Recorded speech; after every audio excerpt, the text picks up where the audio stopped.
Democracy has awoken in the Middle East, but was what seems like a spontaneous revolution actually a strategically planned event, cultivated by professional consultants? The events in North Africa are orchestrated down to the finest details. These revolution consultants are the worst nightmare of every regime. Here you can see the symbol of resistance.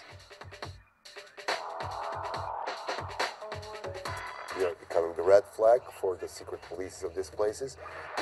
They mainly operate in countries in which the Western world has a clear interest. Hardly a coincidence, it seems.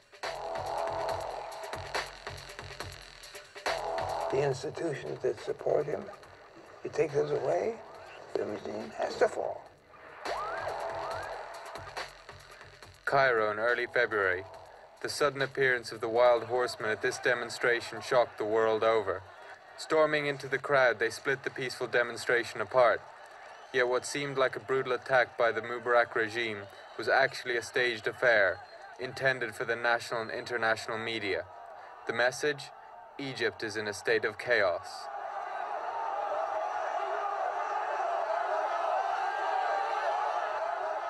Provoked by these false attacks, demonstrators reacted with violence and the situation escalated.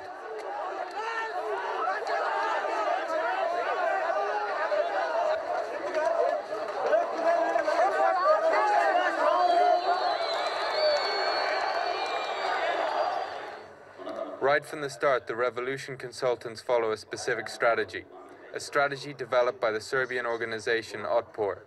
This organization mobilized millions of people to bring about the downfall of Serbian leader Slobodan Milosevic. Their strategy became a blueprint, proving successful once again when used in the revolution in Egypt.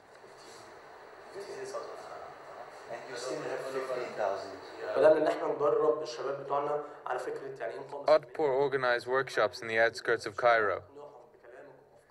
In these workshops, we were trained in the art of peaceful resistance. We had to learn that the police are not our enemy and that we must try to get them on our side.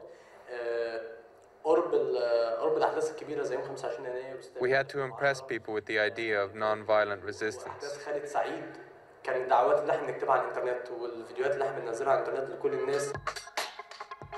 Opposition movements from all over the world come here, to the Serbian capital Belgrade, to be educated in the art of overthrowing a dictatorship.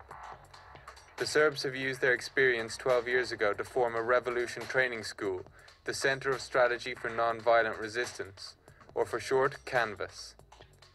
Chief Instructor Serdar Popovic is one of the few CANVAS members who would show his face publicly in front of the camera.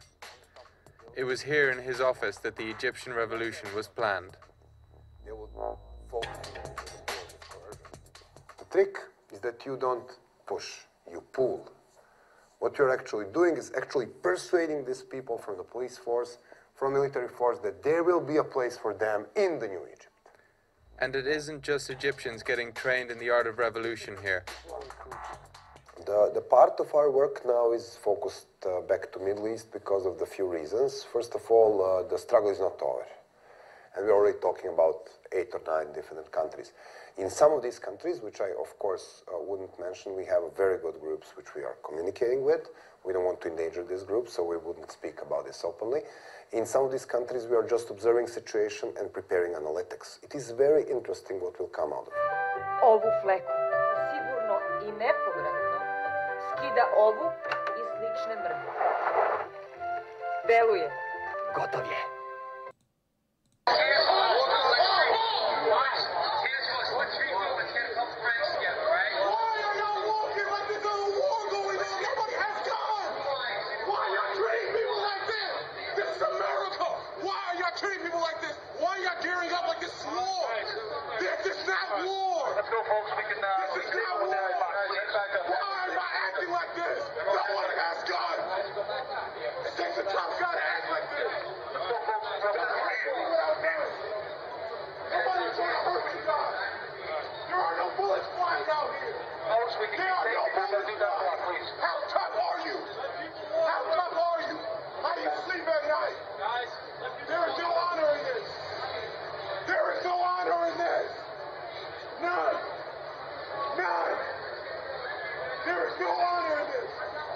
That's all you want. But it takes account of unarmed civilians. There is no honor in that. There is no honor in that. There is no honor in there. Just walk away. Keep walking away. Keep walking back.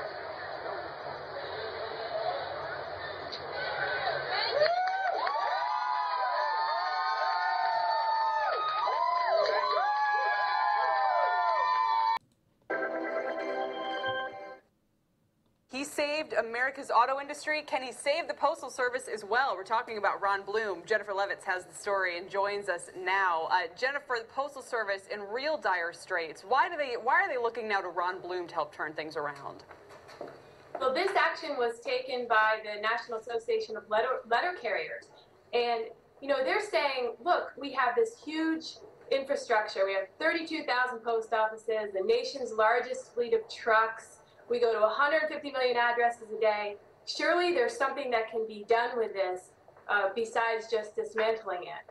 So we retrain these people. Jennifer, that's one of the interesting parts of your story is how we're thinking maybe license renewals will turn their post office into the DMV, or we'll make postal trucks air quality monitors. I mean, I don't know who pays for that, but it sounds Desperate interesting. Times call for desperate measures. It was the Japan Post, right? Who, I mean, yeah. Japan Post has got to be the largest. It's been privatized, but it's got to be the largest employer in Japan, and they do a lot besides postal work, of course. Mm-hmm.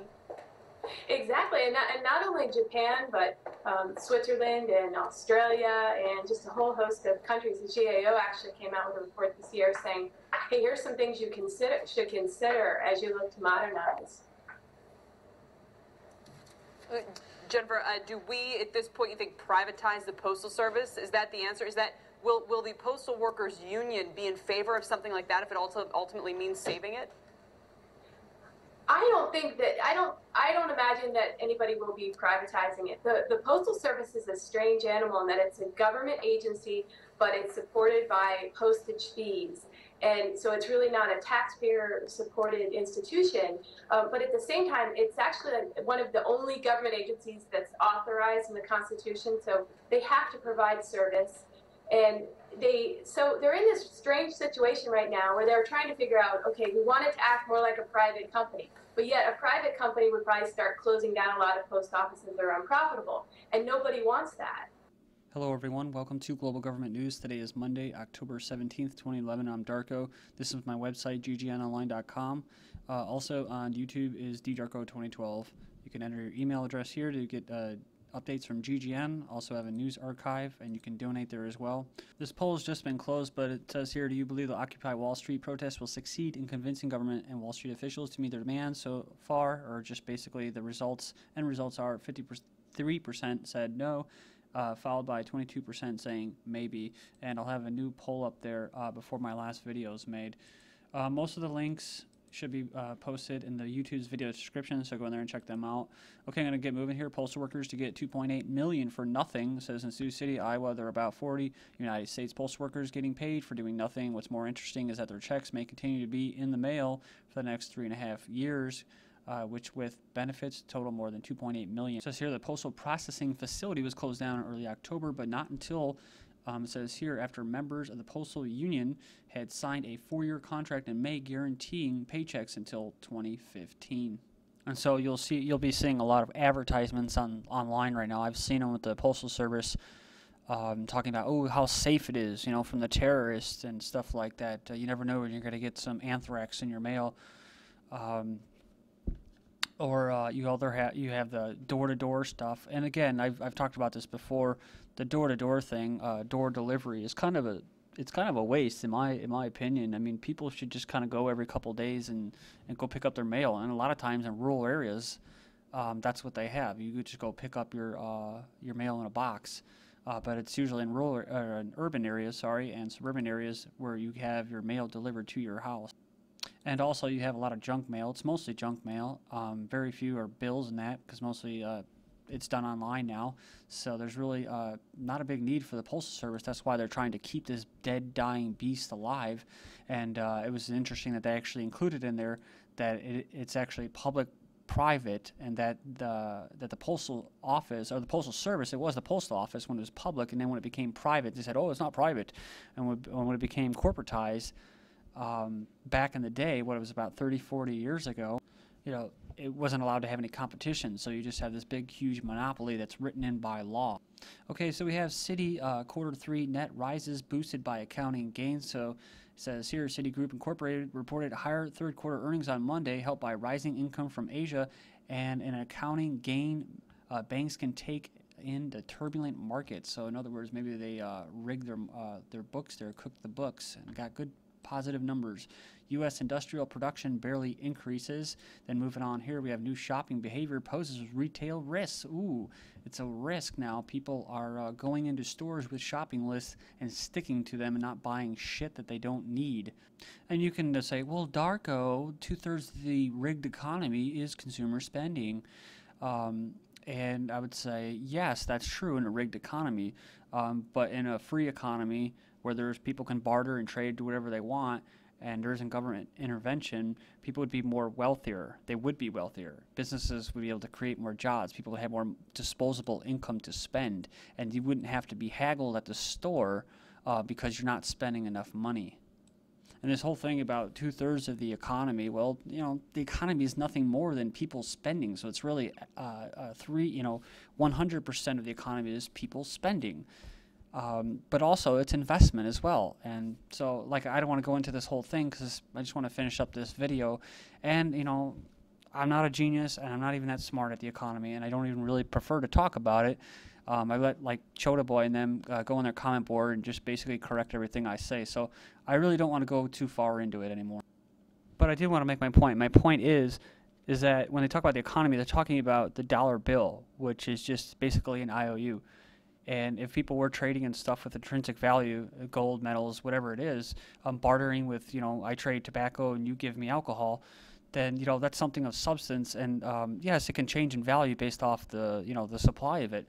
But it doesn't really matter. That's why you have commodities that go down, and it's still, you'll have prices way jacked up. Same with oil and all that, because, like I said, it's rigged. It's speculation. It's not true investment, and it's not true intrinsic value. And of course, a good example is in the Gulf of Aden and Yemen and all around that area, is in OPEC areas, is what? They're creating another crisis, another conflict, which is going to do what? It's going to increase the value of the dollar because oil is traded in dollars. So that's another way that they turn the little dials. Inevitably, it's kind of a shitty situation because now all of a sudden it's very collective. It's not very individual. Like when you're bartering, you're dealing with metals.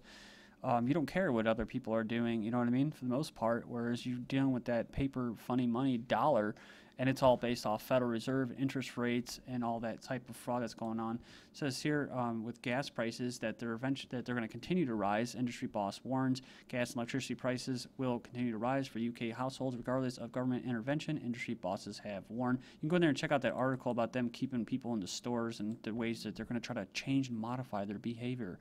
Occupy protests in Rome hijacked by rioters who caused damage. And of course, that's what? That's provocateuring, just like in that video. When you talk about peaceful protesting, that's talking about provocateuring. That's what they're doing. They're trying to get peaceful protesters to get violent, and that's what they're trying to do at Occupy Wall Street right now. Meet the guy who snitched on Occupy Wall Street to the FBI and NYPD. That's right. He was trying to start a little riot there himself. A failed banker turned Senate candidate funds end the occupation website. The People's Party? Are we witnessing the birth of a new far-left political party in the United States? Go in there and check that out. Talking about anti-corporatism, kind of heading towards a communistic little agenda there. It says here, G20 protest death, police officer Simon Harwood denies killing newspaper seller Ian Tomlinson at the G20 protest in 2009. Then next up, we have Colombian women end cross-leg sex strike, basically to have roads paved, and and they got what they wanted. So maybe to Occupy Wall Street, they should close their legs maybe, and then do that, and maybe they'll get what they want. It says here, because you'll have a better chance of doing that than just airing your grievances and to form another control mechanism known as the state. EU plan to spend billions on boosting broadband. And then we move on to here, and look at this. In the U.S., regulator in the U.S. unveils plan for universal broadband. This is, of course, what? Free internet, very highly controlled internet. This is GGN, and I'm Darko. Thank you.